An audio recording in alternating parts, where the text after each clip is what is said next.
नमस्कार, मैं हूं शरद द्विवेदी और हमारी खास पेशकश बोलो बोलो मुंह तो खोलो, इसमें आपका बहुत बहुत स्वागत है। आज हम बात करेंगे एक बेहद महत्वपूर्ण विषय पर। 180 साल पहले अंग्रेज़ों के शासन के समय लॉर्ड मैकाले, जिनकी शिक्षा नीति की हम आज भी चर्चा करते हैं और उनको कोसते भी हैं, उन्होंने अंग्रेज़ी में पढ़ाने की परंपरा की शुरुआत की, ऐसा माना जाता है। आज जब हम 2021 में हैं, हमारे देश में करीब 22 भाषाएं हैं और 350 बोलियां हैं, लेकिन अंग्रेज़ी का दबदबा इन सब में एक अलग ही है। जो अंग्रेज़ी बोलता है वो बड़ा प्रिविलेज क्लास हो जाता है और जो अंग्रेज़ी नहीं बोल पाता है वो पीछे हो जाता है। क्या आप इससे इत्तेफाक करते हैं, या चीज़ें बदली हैं या नहीं बदली हैं? और क्या आप वो लोग जो शायद मेरी उम्र के हैं या मुझसे भी बड़े हैं, उनका सपना यही रहा कि वो अंग्रेज़ी नहीं बोल पाए तो उनका बच्चा बोले, उनका पोता बोले, लेकिन वो अंग्रेज़ी की गिटपिट जो बड़ी मधुर लगती है, समझ में आए ना आए, लेकिन होना ज़रूर चाहिए। और यही वजह है कि इस देश में इंग्लिश मीडियम स्कूल्स का धंधा, माफ़ कीजिएगा मैं ये शब्द बोल रहा हूँ, वो खूब फला फूला है। बहरहाल आज हम इसी अहम सब्जेक्ट पे बात करेंगे। जो नौजवान हमारे साथ हैं, युवा हमारे साथ हैं, उनसे मिल लीजिए। मेरे साथ हैं जानवी गौतम हैं। जानवी, बहुत अपने बारे में थोड़ा सा बता दीजिए, क्या कर रही हैं आप? सर, मैं जानवी गौतम हूँ। मैं इंटीरियर डिज़ाइनिंग कर रही हूँ बनस्थली विद्यापीठ जयपुर से। हाँ, 3rd ईयर चल रहा है मेरा अभी। अच्छा। और कॉर्मल कॉन्वेंट भोपाल कार्मल से कॉन्वेंट आप भोपाल पढ़ी से हुई मैं हैं? पढ़ी हूँ। जी, इंग्लिश मीडियम से जी पढ़ी हैं। सर। चलिए, मैं आपके आता हूँ देवांश की आपकी तरफ। देवांश, आप क्या कर रहे हैं? जी, मेरा नाम देवांश गौतम है और मैंने अपनी स्कूलिंग करी है saint Mary's convent school Bhopal से। अभी मैं फर्स्ट ईयर स्टूडेंट हूँ university of Delhi Hansraj college में। मैं बीकॉम ऑनर्स कोर्स कर रहा हूँ। जी, आपके बाल बड़े खूबसूरत हैं। जी, धन्यवाद। ये थैंक यू। इंग्लिश स्टाइल है कि इंडियन स्टाइल है सर, नहीं जी, भारतीय मेरे स्टाइल को है? ऐसे ही पसंद आता है। मेरे को ऐसे स्टाइल के बारे में हाँ, इतनी ये नॉलेज तो अंग्रेजी हिंदी का चक्कर यहाँ तो नहीं है ना? नहीं। चलिए, बहुत बहुत अच्छा लगा। महक सोनपुरे हैं। जी महक, जी। आप बताइए अपने बारे में। मेरा नाम महक सोनपुरे है और मैं अभी कक्षा 12वीं में हूँ। मैं बॉनीफा कोएड स्कूल में पढ़ती हूँ। कक्षा 12वीं, आपने बड़ा अच्छे से बोला, मुझे बहुत अच्छा लगा कि कक्षा 12वीं सुनने को मिला मुझे। बहुत बहुत ये आपने जानबूझकर बोला, ये बताने के लिए कि आप हिंदी भी अच्छे से बोल लेती हैं, या सहज रूप से निकल गया? धन्यवाद, फ्लो में निकल गया। अरे वाह, वेरी गुड। लेकिन बहुत अच्छा लगा, कितना मधुर लगता है। पीछे मैं चलूँगा, अंकित राजपूत हमारे साथ हैं। अंकित। मेरा नाम अंकित राजपूत है। मैं सेंट मूनफुट से 11th क्लास में हूँ और बस। सरस हैं मेरे साथ। जी सर, मैं हाई स्कूल मेरी सेंट जोसेफ स्कूल से हुई। पिरसिंगपुर पाली एक जगह है उमरिया डिस्ट्रिक्ट में। बिल्कुल है जी, और वहीं से ही मेरी केंद्रीय विद्यालय से हायर सेकेंडरी हुई। उसके बाद मैं इंजीनियरिंग करने भोपाल आ गया। अब फाइनल ईयर चल रहा है और साथ में थिएटर कर रहा हूँ। छोटे शहरों में जो इंग्लिश मीडियम स्कूल्स हैं, उनके बारे में एक एलिगेशन ये लगता है कि वो ना हिंदी ठीक से सीखने देते हैं ना अंग्रेजी। आपके साथ ऐसा कुछ अनुभव हुआ? केंद्रीय विद्यालय में हुआ। सेंट जोसेफ दरअसल वो साइरियन क्रिश्चियंस का था, वो आए ही केरला से थे। अच्छा, तो वो जोर हाँ, देते ठीक थे। था। जी, चलिए, लेकिन जब केंद्रीय तक उनके विद्यालय पास वाले ठीक- आपको छोड़ेंगे नहीं, बट अपनी टिप्पणी वापस लीजिए। चलिए, मैं दूसरे अंकित की तरफ आता हूँ। अंकित सिंह है। जी। सर, मेरा नाम अंकित सिंह है और मेरी स्कूलिंग पूरी हिंदी मीडियम से हुई है और मेरी पूरी जो ग्रेजुएशन है वो इंग्लिश मीडियम से हुई। अच्छा। और अभी मैं अनअकैडमी पर एजुकेटर भी हूँ जो कि इंग्लिश मीडियम के बच्चों को पढ़ाता हूँ और साथ में यूपीएससी का वाह। एस्पिरेंट भी हूँ। हाँ, और तो आप बच्चों को अंग्रेजी पढ़ाते हैं? सर, मैं वहाँ पर सिविल सर्विसेज के लिए जो जर्नल स्टडीज़ के सब्जेक्ट होते हैं वो पढ़ाता हूँ। अच्छा। और बच्चे आजकल जब मैं पढ़ाता हूँ तो उनको प्रॉब्लम होती है कि मैं इंग्लिश में ज़्यादा पढ़ा रहा हूँ। अनअकैडमी में आप पढ़ाते हैं वहाँ? यस सर, 2 वर्षों से। ये तो बहुत ही लीडिंग फोरम है। Yes sir. अगर मैं बात करूँ, ये तो बहुत ही नामचीन फोरम है। Yes sir. जी। सबसे पहले मैं आपसे ही शुरू करता हूँ, यस सर। क्योंकि आपका कुछ हिस्सा जो है वो इंग्लिश के बजाय शुरुआती तौर पर हिंदी का रहा है। Yes sir. तो मुझे ये बताइए कि आपने हिंदी से अंग्रेज़ी का ये जो सफ़र तय किया, क्या इस दौरान आपके कॉन्फिडेंस को काफ़ी चोट भी पहुंची, काफ़ी उसमें दरारें भी पड़ी, और कैसे आपने उसको ओवरकम भी किया? सर, ऐसे बहुत सारे एक्सपीरियंसेस होते रहे। जैसे कि इंजीनियरिंग के बाद मैंने 1 साल का ड्रॉप लिया तो कोटा चला गया। वहाँ पे मुझे सारी चीज़ें हिंदी में पढ़ाई गई। फिर जब मैंने इंजीनियरिंग में एडमिशन लिया तो मेरा फर्स्ट सेमेस्टर का जो एक्सपीरियंस बताऊँ मैं आपको, तो वहाँ पे मुझे मेरा इलेक्ट्रिकल एंड इलेक्ट्रॉनिक्स ब्रांच था और मुझसे किरचॉफ लॉ का डेफिनेशन पूछा गया था और वो मैंने हिंदी में बताया क्योंकि वो 12th क्लास में पढ़ा हुआ था पूरा। हाँ। लेकिन जो मेरे टीचर थे जो वाइवा लेने आए थे, उन्होंने बोला कि आप इसे इंग्लिश में बताओ। और सर, उस समय मुझे इंग्लिश में इतना ज़्यादा कंफर्टेबल नहीं था क्योंकि 12 वर्षों का मतलब स्कूलिंग LKG UKG पूरा, फिर इसके बाद 1 साल का ड्रॉप, पूरा 15 वर्ष हो गए। और 15 वर्षों के बाद मैंने इंग्लिश में पूरा पढ़ना शुरू किया था। तो मेरे टीचर ने ये बोला मुझसे कि आप अगर ये जो डेफिनेशन है इंग्लिश में बता दोगे तो मैं आपको अच्छी ग्रेडिंग दूंगा, अदरवाइज़ नहीं दूंगा। तो सर मुझे वाइवा में तो C+ मिला था, लेकिन जो मेरा थ्योरी था उसमें मुझे B+ आया था। एक चीज़ बड़ी ईमानदारी से बताइए कि अगर हमारा हाथ अंग्रेज़ी में तंग हो, हम हिंदी मीडियम में पढ़े हों, और तो क्या गर्लफ्रेंड्स बनाने में भी दिक्कत होती है? सर ऐसा कुछ है नहीं, क्योंकि अगर सामने वाली अगर लड़की अगर आपको अंडरस्टैंड करती है, समझती है, आपकी बुद्धिजीविता को समझती है, तो डेफिनेटली आपका साथ देगी। अदरवाइज अगर सर दिखावे में रहना है तो फिर मुश्किल हो जाता है। हाँ, लेकिन ये आपके विचार हैं। हमारे बीच में जानवी भी मौजूद हैं, मैं जानवी की तरफ आना चाहूँगा। जानवी, आप बहुत ही अच्छे इंग्लिश मीडियम स्कूल से पढ़ी हैं और अभी भी देश के एक प्रमुख इंस्टीट्यूशन से आप कोर्स कर रही हैं। मुझे बहुत ईमानदारी से बताइएगा कि अंग्रेज़ी के महत्व को आप भारत में किस तरह देखती हैं, और वो लोग, वो युवा, आपके दोस्त भी हो सकते हैं कुछ, जो अंग्रेज़ी नहीं बोल पाते हैं, क्या आप एक बड़ी खाई देखती हैं अपने बीच में और उनके बीच में? सर पहले तो मैं ये बताना चाहूँगी कि जिस इंस्टीट्यूट से मैं अभी अपना ग्रेजुएशन कर रही हूँ वो एक पूरा हिंदी मीडियम इंस्टीट्यूट है। बेसिकली कहे जाए तो वो इंडियन कल्चर को बहुत प्रमोट करते हैं। बिल्कुल, वनस्थली, 1935 yes, में yes. डेवलप हुआ था। Very true. तो वहाँ पे जाके सर, क्योंकि मेरा इन्वायरमेंट स्कूल में बहुत इंग्लिश वाला ही रहा है, तो वहाँ जाके ना मुझे ऐसा लगा कि बहुत सारे ऐसे बच्चे भी हैं जो हिंदी, ऐसा नहीं है कि वो हिंदी मीडियम से पढ़े हैं, पर वो हिंदी में बहुत ज़्यादा केपेबल हैं और वो तो भी आगे आ रहे हैं, मुझसे भी आगे जा रहे हैं। क्या बात। तो मुझे ऐसा लगता है सर कि अगर मतलब लैंग्वेज डिपेंड नहीं करती, पर जो आपकी नॉलेज है वो बहुत ज़्यादा मैटर करती है। पर सर ऐसा एरा है कि जहाँ पे अगर आप इंग्लिश नहीं बोलेंगे या इंग्लिश आपको नहीं आती है तो मे बी आपको प्रायोरिटी ना मिले काफ़ी जगहों पे, तो वो भी एक डिसएडवांटेज हो सकता है। इसलिए मुझे लगता है कि आनी चाहिए, पर उससे ऊपर है कि आपकी नॉलेज क्या है। नॉलेज लैंग्वेज से भी ऊपर है। अंकित की तरफ आप मांगे, ये बहुत इम्पॉर्टेंट पॉइंट है जो जानवी ने बहुत अच्छे ढंग से रखा है कि आपकी अंग्रेज़ी इम्पॉर्टेंट है क्योंकि कम्युनिकेशन की अंतर्राष्ट्रीय भाषा है, लेकिन अगर आपका नॉलेज लेवल बहुत तगड़ा है तो फिर ये कोई फ़र्क नहीं पड़ता कि आपकी हिंदी कैसी है, आपकी अंग्रेज़ी कैसी। Knowledge level is much more important than your preferable language. Yes sir, exactly. मैं इनकी यही इसी एक बात पर एक चीज़ थोड़ी एक्सटेंड करना चाहूँगा। हाँ जी। कि ऐसा मैंने एक मीम देखा था, मतलब सोशल मीडिया का टाइम है तो वी यूज़ इंस्टाग्राम, हम लोग सब इंस्टाग्राम वगैरह चलाते हैं, तो मैं एक दिन एक मीम देख रहा था, उसमें ऐसा था कि जैसे काफ़ी समय हो चुका है कि धरती गोल है, ये चीज़ डिस्कवर की जा चुकी है, लेकिन फिर भी आज एक ऐसी जनता है जो ये बिलीव करती है कि there is still a flat earth, जो धरती को फ्लैट बोलते हैं जो लोग। तो एक आदमी ने उसमें एक ट्वीट कर रखा था, उस पोस्ट में एक ट्वीट था जिसमें समुद्र का किनारा दिख रहा था। उसने एक ऐसी सीधी लाइन बनाई उस समुद्र का किनारा दिखा के, अगर आप फोटो खींचोगे तो वैसे सीधा ही दिखेगा। तो उसने एक लाइन बनाई और वहाँ पर उसने लिखा कि क्या आपको अभी भी ये लगता है कि धरती गोल है। उसके नीचे एक आदमी था, वो साइंस परस्यू कर रहा था, और उसने नीचे सिर्फ एक छोटा सा कमेंट लिखा जिसमें लिखा हुआ था कि you can have an iPhone but you can still tweet anything. तो ये चीज़ मेरे को थोड़ी सी ज़्यादा उससे रिलेटेबल लगती है, थोड़ी सिमिलर लगती है कि आपके पास में नॉलेज है या नहीं, वो ज़्यादा मैटर करता है इससे कि आप इंग्लिश बोल पा रहे हो या नहीं। बिल्कुल, क्योंकि आप इंग्लिश बोल भी सकते हो और इस पे भी डिपेंड नहीं करता कि एंड्रॉयड जर्नल फ़ोन है आपके पास या आईफोन है। हाँ, एग्जैक्टली। नॉलेज लेवल इस पे डिपेंड नहीं करता कि आपके पास फ़ोन कौन सा है या आपने किस कपड़े ब्रांड कौन सा पहना हुआ है, शूज़ कौन से पहने हुए हैं। अल्टीमेटली जो पहलवान है, जो विजेता है, जो विनर है, वो नॉलेज है। मैं पर्सनली ये मानती हूँ कि भाषाएं दोनों ही एक अब आज के ज़माने में बहुत ज़्यादा ही प्रेफरेबल मानी जाती है। इंग्लिश भी बहुत बोली जाती है और हिंदी भी बोली जाती है, तो एक बैलेंस बनाकर रखना बहुत ज़रूरी है सर, मैं ये समझती हूँ।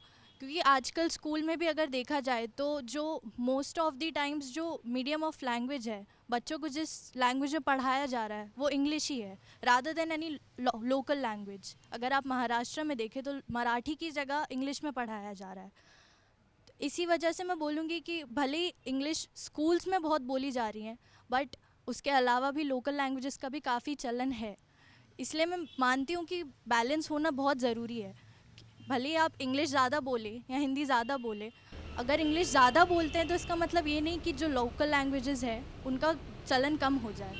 मैं मानती हूँ दोनों लैंग्वेजेस के बीच में बैलेंस होना चाहिए। बिल्कुल ठीक बात है, क्योंकि हम अपने देश में भी ये फील करते हैं कि जब हम ख़ास तौर से साउथ जाते हैं तो हम ये फील करते हैं कि यहाँ ना अंग्रेज़ी चल रही है ना यहाँ हिंदी चल रही है। यहाँ अगर थोड़ी बहुत तमिल हमें बोलनी आती तो काम अच्छे से चला लेते हैं हम। और इसी तरह आप फ्रांस जाते हैं या जर्मनी जाते हैं या जापान जाते हैं या इवन चाइना भी जाते हैं तो भी आपको ये लगता है कि अगर थोड़ा सा यहाँ का लोकल, इसीलिए बहुत अधिक संख्या में अब युवा दूसरी भाषाओं को भी सीख रहे हैं, ख़ासतौर से जो पढ़ने के लिए बाहर जाते हैं। आप क्या सोचते हैं इस पर, और क्या आप ये मानते हैं कि हमारे जो स्कूलों का सिस्टम है अंग्रेज़ी या भाषाओं का, अच्छा भी नहीं है और बुरा भी नहीं, लाइक दोनों का बैलेंस होना चाहिए जैसा महक ने कहा, क्योंकि इंग्लिश ज़रूरी है, क्योंकि इंग्लिश आपको एक एज देती है बाकी चीज़ें और अच्छे से समझने के लिए।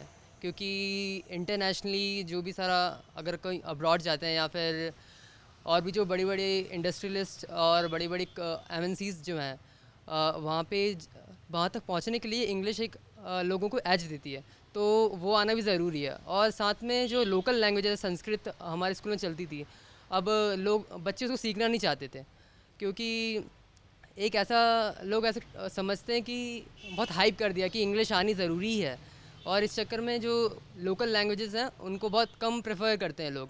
और बचपन से ही ऐसा सिखाया गया है बच्चों को कि इंग्लिश पढ़ो, इंग्लिश पढ़ो, इंग्लिश पढ़ो।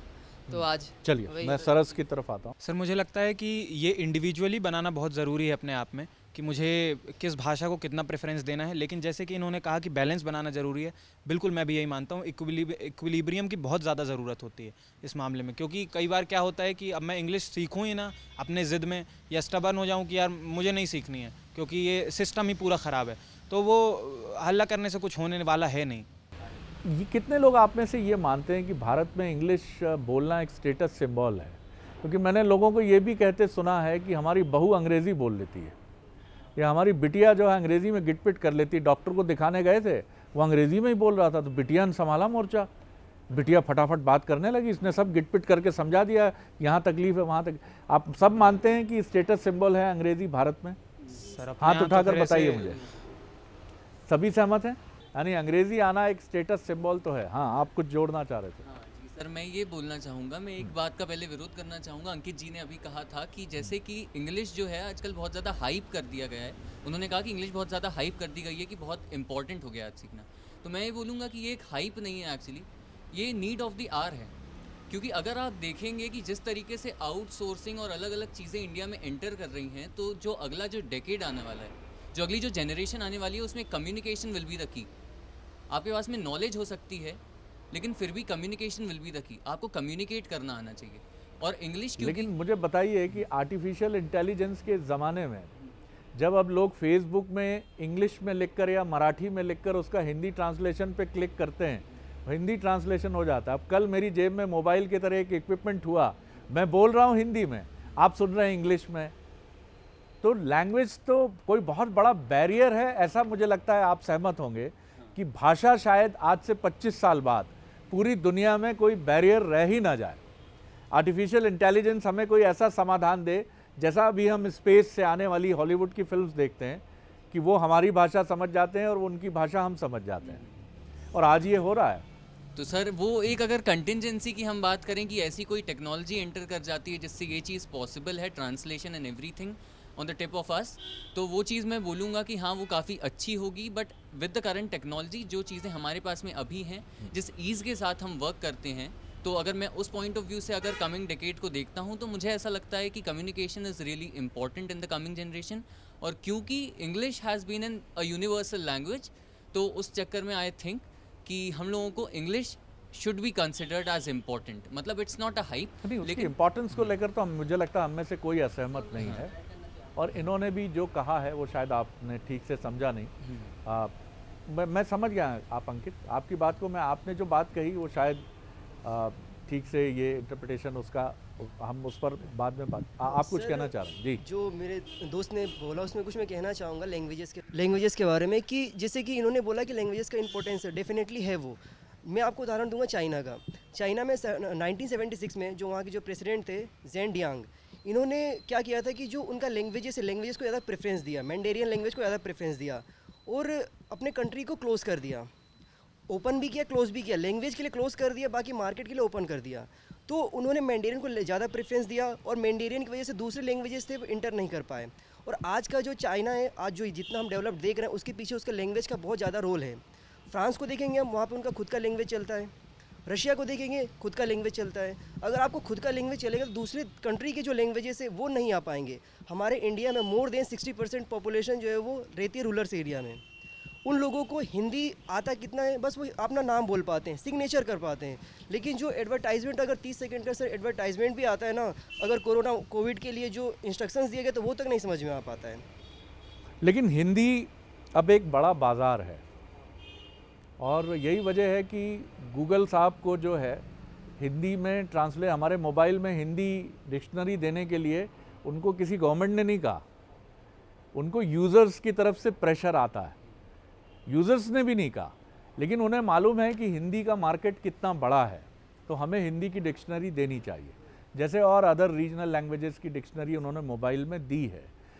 यही वजह है कि ब्रेट ली आशा भोसले के साथ हिंदी में गाना गाते हैं, या दुनिया भर के क्रिकेट के प्लेयर्स जब IPL के लिए विज्ञापन करते हैं तो उन्हें मालूम है कि हिंदी एक बड़ी लैंग्वेज है, जो न सिर्फ नॉर्दर्न बेल्ट में बल्कि बाय एंड लार्ज पूरे भारत में हिंदी का एक बड़ा बाज़ार है।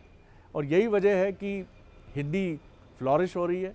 सर मुझे ऐसा लगता है कि लैंग्वेज पे कमांड होना ज़रूरी है, क्योंकि आजकल जिस टाइप का डिमांड है लोगों का, उसमें लैंग्वेज की कमांड देखते हैं। और मोस्टली जगह पे अब मैं देख रही हूँ, जैसे मैं खुद इस फील्ड में अब क्योंकि प्रोफेशनलिज्म में आ रहे हैं, तो सर ये लेकिन होता कल अगर आप मेरी शुभकामनाएं हैं कि आप जैक मा के लेवल पे जाएं तो आप 10 ट्रांसलेटर्स अपने आसपास रख सकती हैं। जी बिल्कुल सर। आपका नॉलेज ही देखा जाएगा, जो आपकी पहले वाली बात है। जी सर। तो मुझे ऐसा लगता है सर कि कमांड होनी ज़रूरी है, प्रेफरेंस डिफ़र कर सकती है। सर जैसे अभी आपने बात की थी आने वाले 25 साल में, तो ये तो बहुत क्लियर है कि टेक्नोलॉजी इतनी ज़्यादा बढ़नी है जिस स्पीड से चल रही है कि ये इतना बड़ा बैरियर रह नहीं जाएगा कम्युनिकेशन। जैसे कि अंकित सर ने बात की इस बारे में कि बाकी जो कंट्रीज़ हैं, जैसे कुछ कंट्रीज़ हैं, चाइना हो गया, फ्रांस हो गया, ये सारे अपने नेशनल लैंग्वेजेस बना के रखे हुए हैं और उसी में सारा तौर तरीका कामकाज चलता है। इससे क्या होता है कि वो अपना जो कल्चर है या जो उनकी कहना चाहिए लिटरेचर है वो बना के रखें और लोगों तक प्रॉपर पहुंच रहा है। हम लोग मझदार में अटक जाते हैं। हम लोग इंग्लिश पढ़ने में इतना समय व्यर्थ कर देते हैं कि मैं प्रेमचंद को पढ़ ही नहीं पाता, या मैं बादल सरकार को पढ़ ही नहीं पाता, या मैं हिंदी लोगों की और शेक्सपियर भी शायद नहीं पढ़ पाते, T.S. एलियट को भी नहीं पढ़ पाते। फिर वो बोलते हैं et tu Brute then fall Caesar. अब समझ में तो वो, और हिंदी में जब पढ़ेंगे वो तो इतना गंदा ट्रांसलेशन होता है। मैं करता हूँ थिएटर में, आपको बता रहा हूँ, इतना गंदा ट्रांसलेशन होता है शेक्सपियर के प्लेस का कि ऐसा लगता है ऐसा सबके लिए नहीं कह सकते। बहुत अच्छे, आप अगर देखें विशाल भारद्वाज की फिल्में जो हैं वो सब शेक्सपियर पर हैं, वो ट्रांसलेशन नहीं है ना, एडेप्टेशन भी है। और भारत भवन में जो कुछ नाटक मैंने भी देखे हैं, भारत भवन की बात कर रहा हूँ सर, पिछले साल मर्चेंट ऑफ वेनिस देखा था मैं, वो मतलब बड़ा दुख हुआ था देख के। ऐसा हो लेकिन आप पृथ्वी थिएटर जाएंगे तो शायद आपकी राय बदलेगी। भगवान करे। जी जी, मेरी शुभकामनाएं आपके साथ हैं। आप कुछ कहना चाह रहे हैं? जी सर मेरे को लगता है लैंग्वेज है ना एक वे है अपनी फीलिंग्स और अपने थॉट्स को एक्सप्रेस करने के लिए। तो हमें उस पर कुछ वो नहीं सोचना चाहिए कि ये इम्पोर्टेंट है या ये इम्पोर्टेंट है। आपको कोई भी लैंग्वेज आना चाहिए। ये तय कौन करता है? ये बड़ा अच्छा सवाल है। हाँ, क्या ये पेरेंट्स तय करते हैं या सोसाइटी तय करती है कि अंग्रेजी बहुत ही जीवन का सबसे बड़ा सार अंग्रेजी में?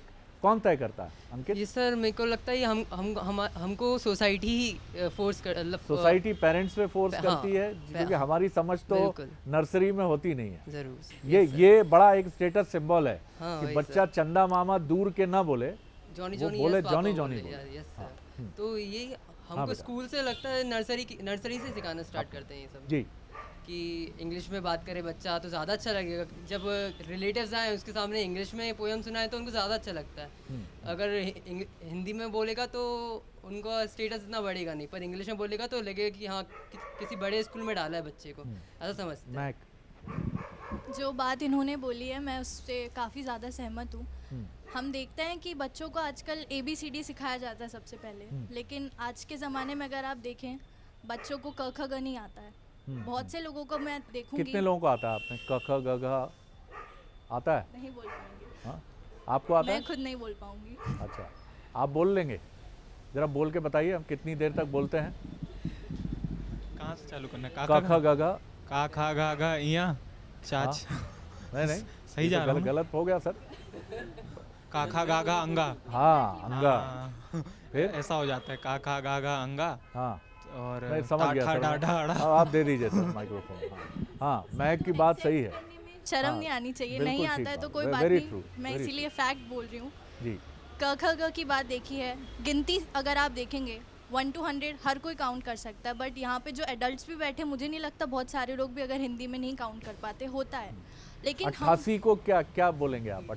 हाँ, हाँ, गुड गुड। हाँ जी, तो आपने जिस तरीके से कहा कि बच्चों को नहीं पता उन पर क्या इम्पोज किया जा रहा है, ठीक है, हमें जो सिखा रहे हैं हमें वो सीखना चाहिए, बट अब हम जो इतने बड़े हो चुके हैं हमें खुद अपना समझना चाहिए कि हम किस तरीके से अपने आप को प्रेजेंट करना चाहिए। मैं एक चीज़ मुझे बहुत ईमानदारी से बताइए, क्योंकि आप जिस एज में हैं वो बहुत ही टेंडर एज है। हिंदी आपकी भाषा है। क्या आपको लगा कि अंग्रेज़ी के चक्कर में आप हिंदी से भी दूर हो गई?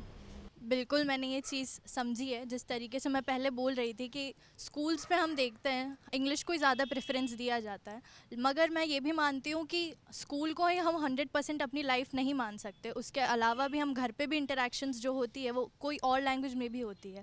इसीलिए मैं बोल रही थी कि जिस तरीके से हम अब बड़े हो चुके हैं, हम अब खुद के लिए सोच सकते हैं, तो हमें अपने लिए डिसाइड करना चाहिए कि हम किस तरीके से अपने आप को प्रेजेंट करना चाह रहे हैं। क्या मैं क्लास 12th बोलना चाह रही हूँ या मैं कक्षा 12वीं बोलना चाह रही हूँ? मैटर ये करता है कि मैं जो बोल रही हूँ। आई डोंट थिंक ये मैटर करता है कि मैं किस लैंग्वेज में वो बोल रही हूँ। मुझे ये बताइए कि आपने कभी आपके मन में ये चीज़ रही जब आपने 15-16 साल के हो गए, आपको ये लगा कि अंग्रेज़ी बिना ज़िंदगी नहीं, अंग्रेज़ी नहीं तो कुछ नहीं, भले ही मेरे पेरेंट्स ठीक ठीक अंग्रेज़ी बोल लेते हैं लेकिन मुझे तो फ्लुएंट अंग्रेज़ी बोलनी है, इस तरह का एक माइंडसेट आपने अपने भीतर ही नहीं, अपने आसपास सारे युवाओं के भीतर देखा? जी सर, अभी भी देखता हूँ। 15-16 साल से अभी भी ये देखता हूँ, साथियों को भी देखता हूँ, खुद में भी देखता हूँ। जब कभी अगर फ्लुएंसी चली जाती है किसी कारण से, ऐसा लगता है कि सामने वाला जज करेगा, फ्लुएंसी चली जाती है तो ऐसा लगता है कि शायद ये अंडर कॉन्फिडेंट होने का एक समाज का नज़रिया बदलना चाहिए। समाज का नज़रिया बिल्कुल बदलना चाहिए। मैं ये मानती हूँ कि इंग्लिश तो खैर बहुत ज़रूरी ही है, और इस चीज़ का रियलाइजेशन जितनी जल्दी हो जाए, भले ही वो गांव के लोग हो या शहर के लोग हो, जितने जल्दी इस चीज़ का एक्सेप्टेंस हो जाए कि हाँ ये चीज़ ज़रूरी है, और हमें फिर उस पर फोकस करना चाहिए कि हम किस तरीके से उसको सीख रहे हैं और उसको किस तरीके से अपने एडवांटेज के लिए यूज़ कर रहे हैं। क्योंकि आखिरकार हम किसी लैंग्वेज या किसी भी स्किल को सीख रहे हैं तो अपने लिए सीख रहे हैं, तो हमें उसको अपने लिए एडवांटेज की तरह यूज़ करना आना चाहिए। और हमें इंग्लिश इसीलिए नहीं सीखनी चाहिए क्योंकि वो हम पे इम्पोज करी जा रही है। हमें सीखना आउट ऑफ ईगरनेस चाहिए, और इसलिए सीखना चाहिए क्योंकि हम जानते हैं वो हमें यूज़ में आनी है। मुझे जैसे कोई सोशल मीडिया पे मैसेज करे तो मैं उसमें ज़रूर देखती हूँ सर कि किस तरीके से बात कर रहे हैं, क्या मतलब, क्योंकि सर टेक्स्ट लैंग्वेज में भी एक डिसेंसी होती है और एक तरीका तो वो सिर्फ होता है अंग्रेजी में ही chat होती है कि हिंदी में सर भी हो सकती है? यूजुअली मैं अब क्या बोलूँ, आजकल के जो लड़के होते हैं सर वो इनिशिएट ही कॉन्वर्सेशन करेंगे इंग्लिश से, हाँ, फिर वो भी गलत सलत इंग्लिश, शॉर्ट फॉर्म्स गलत, तो वो चीज़ तो सर मतलब मेरे लड़कों को की गलत अंग्रेजी आपको बता देती है कि ये गड़बड़ आदमी है। सर गड़बड़ नहीं, पर वो हाँ। चीज़ मेरे लिए इतनी इम्प्रेसिव नहीं होती है, फिर ये कह अच्छा, सकती हूँ। लेकिन ठीक अंग्रेजी में कोई गलत आदमी कम्युनिकेट कर दे तो थोड़ा सा आप इम्प्रेस तो हो ही जाएंगी। एक बार को सर हो जाता है, फिर आगे जाके वो भी पता चल जाता है। हाँ, बदल जाएगा, लेकिन मतलब उसने आरंभिक मोर्चा तो पार कर लिया। जी अगर सर। उसकी अंग्रेजी ठीक है तो उसने दोस्त को, जो भी हो, लड़का हो लड़की हो, उसको इम्प्रेस तो कर लिया। सरस।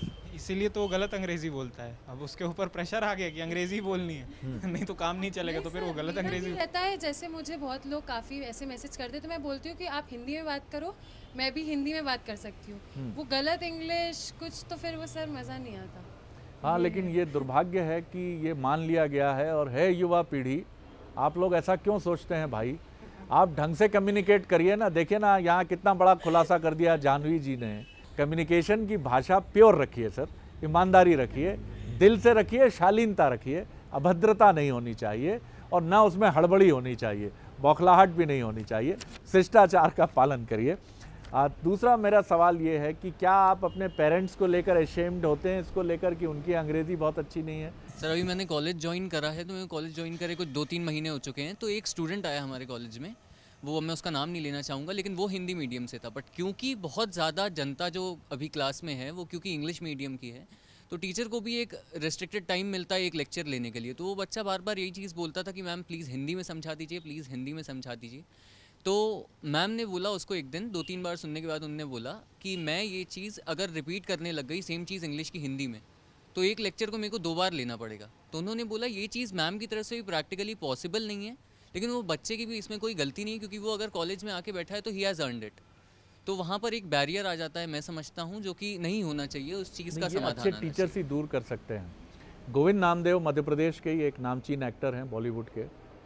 उन्होंने एनएसडी में जब दाखिला लिया तो अनुपम खेर उनके बैचमेट थे और उनको अंग्रेज़ी बिल्कुल नहीं आती थी, क्योंकि सागर से एक छोटे से परिवार से वो दिल्ली पहुंचे थे। तो उन्होंने एक दिन तय किया कि मुझे गिव अप कर देना।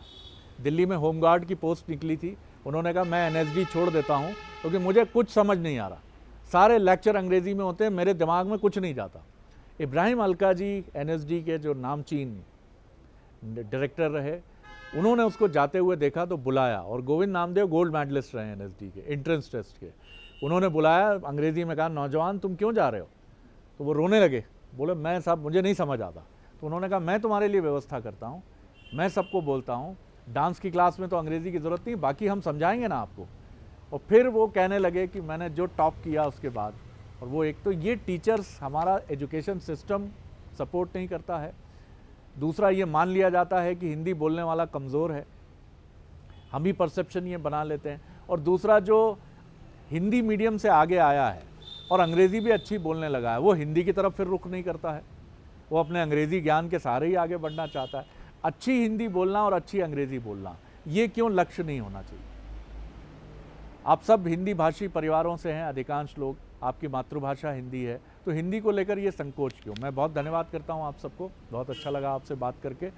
Knowledge is the king, knowledge ही जो है वही सम्राट है, बादशाह है। तो बिल्कुल मन छोटा मत करिए, ज्ञान को लेकर आगे बढ़िए, भाषा उसके बाद शुरू होती है। लेकिन अंग्रेज़ी सीखिए ज़रूर, क्योंकि अंग्रेज़ी को अगर आप नहीं सीखेंगे तो ये एक इंटरनेशनल कम्युनिकेशन की लैंग्वेज है, बस इससे ज़्यादा दिमाग पे जोर नहीं देना आपको।